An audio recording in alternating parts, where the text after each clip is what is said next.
guys. I'm actually seriously, this shit is kind of crashing me. So I don't know why I keep doing it, but these questions are like seriously burning in my mind, and it's easier to express this way than through writing. So I have one huge question that's been in my mind for a while, and it's,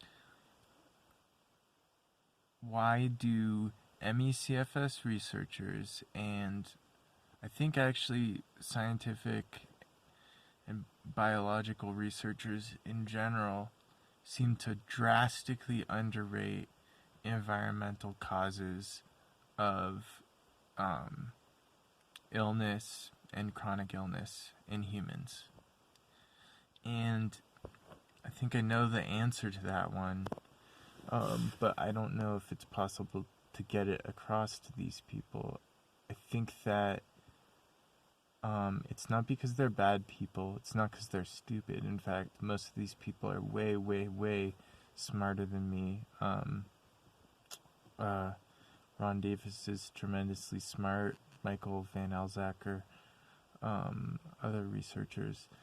And so it's not because they're dumb, and it's not because they're ill-intentioned. It's just purely a deep ideological stumbling block or blinder that many or all humans in industrial civilization have, but it becomes especially problematic when you're in such a field.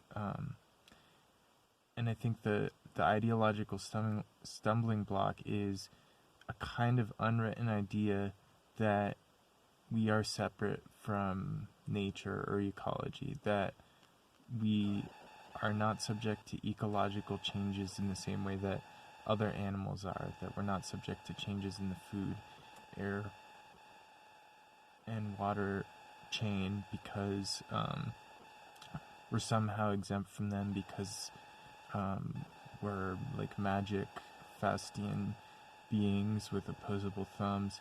And I think basically everyone has that unspoken thought, but it's especially interesting when it comes to scientists, because I'm pretty sure if a scientist looked at, animal extinction, they would look at environmental causes for that rather than social or genetic causes. If they looked at a phenomenon like, say, craniocervical instability, which is what I have, started happening a lot in a population of animals that didn't have head trauma, would they start with doing like genomics? I really doubt it. I think that researchers would start with looking at environmental causes, because when you have such huge cascading environmental changes as we've had, it almost seems like that's the most reasonable place to look. But the ideological stumbling block, we're not part of nature. We're not affected by nature. We can control nature or control our environment so much that it could never be the main factor in our health. And I think that's a really, really hard stumbling block to get over. And I hope researchers can do some soul searching on that and start thinking ecologically, start thinking that biology is a subset of ecology rather than just a totally separate field.